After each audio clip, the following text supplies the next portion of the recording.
Imran BP জেলখানায় কেমন আছে? আসলে এক মাস তার সাথে তাইকে আইছি। ইমরান বিপি সে এখনো জেলখানায় ভালো নাই। তার সাথে মানে তার শরীরটা একবারে শুকায় শুকায় মনে করেন যে শেষ হয়ে যাইতেছে, টেনশন করতেছে। আর একটা ফ্যামিলি না, প্রায় 5 থেকে 10টা ফ্যামিলি মানে ক্ষতিগ্রস্ত হয়েছে। 10টা না, 20টা হইব ফ্যামিলির মতো ক্ষতিগ্রস্ত হয়েছে।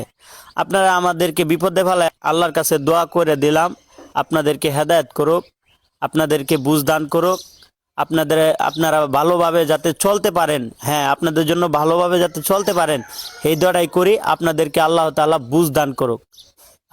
আপনারা আমাদেরকে এইভাবে মিথ্যা মামলা দিয়া আমাদেরকে এরকমভাবে করছেন।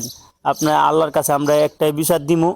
হ্যাঁ, আল্লাহর কাছে সবসময় আমি বিচার দিই। আর ইমরান বিবির ছেলেটা এখন জেলখানায় এরকম হয়ে গেছে গা, এরকম মানে শুকায়া একবারে, মানে তার এই হাড়ের এই আড্ডি বাইসে গেছে গা, এই হাড়ের আড্ডি বাইসে গেছে গা। আর উনি একটা কথাই বলে যে কবে জামিন হবে আমার, কবে জামিন হবে। তার মা বাবারাও একটা কথা, তার মা বাবারা একটা কথাই বলে যে আমার আম্মারে কইও যে যত টেহাই লাগে আমারে সুডায় নেও। তো তার জন্য আমি একটাই দোয়া করি, সে যাতে ভালোভাবে ফিরে আসুক আমাদের মাঝে, যাতে এটা সমাধান হয়। এটার জন্য আপনারা দোয়া করবেন। আর মানুষ মাত্রই ভুল।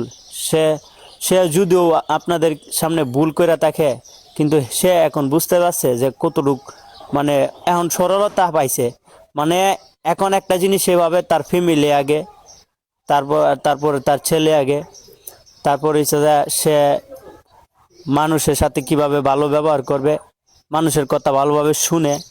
একটা কথাই বারবার বলে যে আমারে জামিন দেন, আমারে জামিন দেন। কিন্তু জামিন তো হচ্ছে না। তো দেশবাসীর কাছে একটাই দোয়া চাই, খালি একটা ফ্যামিলি ক্ষতি হয় নাই, তার সাথে আমার বন্ধু বান্ধব আত্মীয় স্বজন যারা আছে তার ফ্যামিলিও মনে করেন যে কষ্টেতে ভুগছে। এই যে আমার একটা ফ্যামিলি আছে, আমার মনে করেন যে ভালোভাবে ঈদটা করতে পারি নাই। মানে আমার জন্য তারা নির্ভরশীল, 500 টাকা দিলে তারা সুন্দরভাবে ঈদ করে। তারা ঈদ করতে পারে নাই, তাদের জন্য ঈদ আর হইল না। আমার একটা ভাইগনা বলতেছে যে মামা তুমি নাই, আর আমরা মনে করো যে ঈদ আর করতে পারলাম না ভালোভাবে।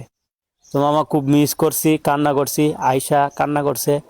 তো আমাদের মতো এই সহজ সরল পোলাপান্ডে আপনি না ফাঁসায়ও পারতেন, আর আপনি চাইলেও এটা সমাধানে নিয়ে আসতে পারতেন। আমরা তো এত কিছু বুঝতাম না যে আমরা তো এত রাগী মানুষও না যে আমরা রাগ কইরা এটা করবো এটা করবো। আমরা তো এরকম রাগী মানুষও না। জাস্ট আপনাদের বোঝারই ভুল হয়েছে।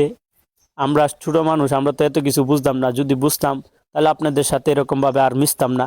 যদি যদি জানতাম তাহলে তো অনেক আগে থেকে মনে করেন যে কি এটা সমাধান করতাম।